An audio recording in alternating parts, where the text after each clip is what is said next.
اعوذ باللہ من الشیطان الرجیم، بسم اللہ الرحمن الرحیم۔ آج ہم بات کریں گے دوسرے پارے کے ایک نقطے پر۔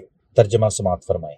یعنی دنیا اور آخرت کی باتوں میں غور کرو، اور تم سے یتیموں کے بارے میں بھی دریافت کرتے ہیں، کہہ دو کہ ان کی حالت کی اصلاح بہت اچھا کام ہے، اور اگر تم ان سے مل جل کر رہنا یعنی خرچ اکٹھا رکھنا چاہو تو وہ تمہارے بھائی ہیں، اور اللہ خوب جانتا ہے کہ خرابی کرنے والا کون ہے اور اصلاح کرنے والا کون، اور اگر اللہ چاہتا تو تم کو تکلیف میں ڈال دیتا، بے شک اللہ غالب اور حکمت والا ہے۔ جی، اللہ تعالیٰ اس نقطے میں فرماتے ہیں کہ یتیموں کی حالت کی اصلاح کرنا بہت اچھا کام ہے۔ اب اگر ہم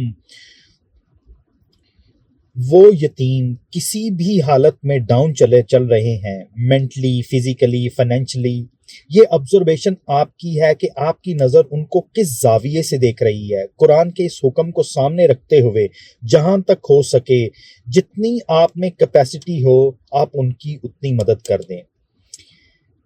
جہاں تک ہو سکے کسی کو مینٹلی سٹریس سے باہر لے کے آنا بہت بڑی مدد ہے۔ یہ فائنانس سے بھی بڑی مدد ہے کہ آپ نے اس شخص کو ان خیالات سے دور کر دیا جو اس کو دن رات تنگ کر رہے تھے۔ اس میں واصف صاحب کا ایک جملہ کوٹ کروں گا کہ پریشانی حالات سے نہیں بلکہ خیالات سے ہوتی ہے۔ اگر انسان مینٹلی اسٹرانگ ہو گیا تو وہ فائنینشلی اور فزیکلی خود بخود ٹھیک ہو جائے گا۔ اب اس نقطے میں سورہ الکہف کا ایک واقعہ ایڈ کروں گا جس میں حضرت خضر علیہ السلام اور حضرت موسیٰ علیہ السلام ایک گاؤں میں جاتے ہیں، اور اس گاؤں میں دو یتیم بچوں کی دیوار گرنا چاہتی ہے، اور اس دیوار کے نیچے ان کا خزانہ دفن ہوتا ہے۔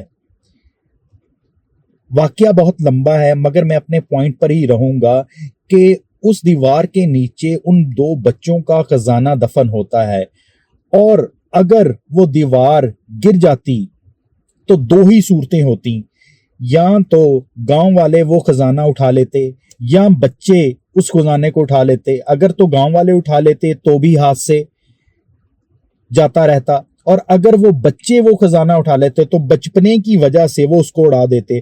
تو حضرت خضر علیہ السلام فرماتے ہیں کہ مجھے اللہ کی طرف سے حکم آیا کہ میں اس دیوار کو سیدھا اور مضبوط کر دوں، تب تک کے لیے جب تک کہ یہ اپنی بلوغت کو نہیں پہنچ جاتے، اور جس دن یہ اپنی بلوغت کو پہنچ جائیں گے یہ دیوار ہٹ جائے گی اور ان کا خزانہ ظاہر ہو جائے گا، اور یہ خزانہ اپنی صحیح عمر میں جا کر اس کو استعمال کریں گے۔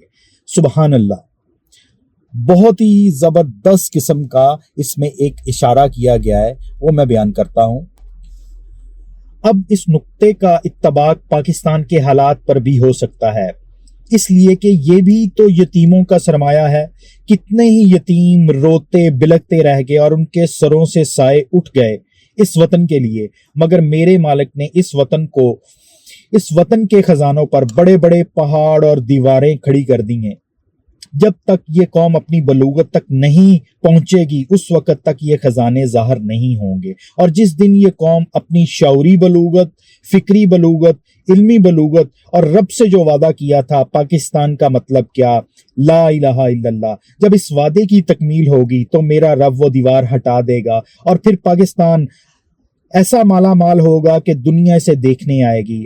اور اس لیے اللہ نے دیواریں بنا کر رکھ دی کہ تمہارے بزرگ معین الدین چشتی بہت نیک آدمی تھے، تمہارے بزرگ داتا علی اجویری بہت نیک آدمی تھے، تمہارے بزرگ حضرت مجدد الفسانی بہت نیک آدمی تھے۔ جس دن یہ دیوار ہٹ جائے گی تمہارا وطن مہکتے گلاب کی طرح، چمکتے آفتاب کی طرح، روشن ستارے کی طرح، ٹھاٹھے مارتے سمندر کی طرح دنیا میں ابھرے گا، اور اب وہ دن دور نہیں۔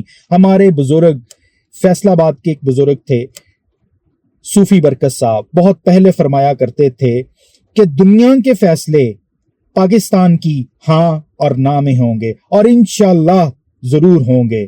ملتے ہیں اگلے نقطے کے ساتھ، فی امان اللہ۔